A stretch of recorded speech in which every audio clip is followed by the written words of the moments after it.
How much in this hearing can Congressman Wenstrup and others prove? Well, quite a bit, Bill.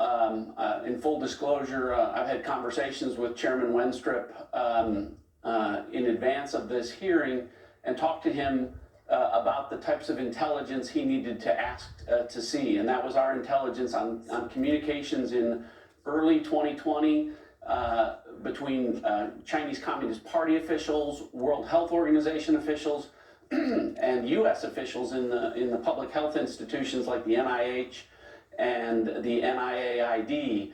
And all of those communications show a number of things. One, China and the World Health Organization's obfuscation and obstruction of an investigation into the origins of this, but then also our own officials and the fact that early on our intelligence showed that the scientific community believed that COVID-19 was in fact a 70% chance, I think was the estimate of most of those scientists, the result of a lab leak at the Wuhan Institute of Virology, and that our intelligence was really at odds with the idea that this was naturally emerging or occurred naturally in nature. So I think the focus today, I think from Chairman Wenstrup and the members, will be on both the prevention issue of a future pandemic, but also on the accountability and the role that those officials played.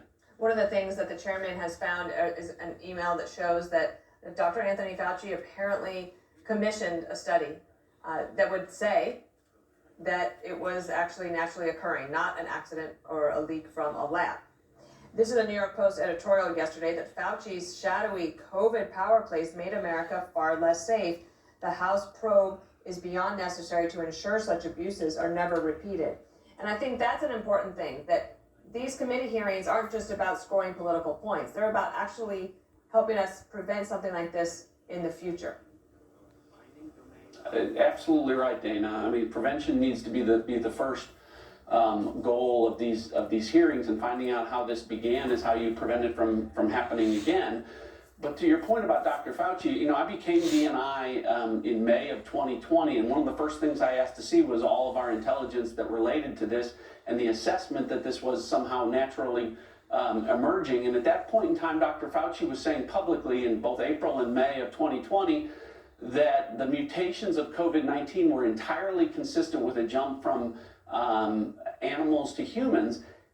And as he was saying those things, I was seeing the intelligence that reflected just the opposite. And in fact, the statements from scientists to Dr. Fauci himself saying that the opposite was in fact the case. So I think that's one of the things that the committee's really going to try and lay out the predicate for this. And ultimately, I think Dr. Fauci and Dr. Collins and others who said, look, the lab leak is most likely the source of COVID-19, to reverse that and to push a paper saying that it was naturally emerging, are going to have to explain that. Do you think that's the headline that comes out of this when it's over? I do, because I think, at the end of the day, we know that China is our number one adversary. We know that they mean us harm. I think the thing that American people are struggling with is, did U.S. taxpayer dollars go to gain-of-function research without their knowledge, and frankly in violation of laws that say that shouldn't be happening in this country? Was it outsourced in a way that ultimately led to an accident that has impacted the world, killed 1 million Americans? And I think they want answers to that. I think they deserve answers to that. The House Republicans are apparently going to call for the declassification of some of the intelligence that you were privy to. Would you support that? I do. I'll tell you, Dana, one of the things that happened in January of 2021 was Mike Pompeo and I had a number of conversations about, before we left office, how much of this can we put out and still protect sources and methods. And so, as you know, we put out a State Department fact sheet that included information showing that this supposedly civilian lab was actually being run by the Chinese military, and they were conducting secret scientific experiments on coronaviruses with China's bat lady, Dr. Zhen Li, and that these viruses were 97% identical to COVID-19, and also that the first victims or symptoms from COVID-19 were the scientists in that lab.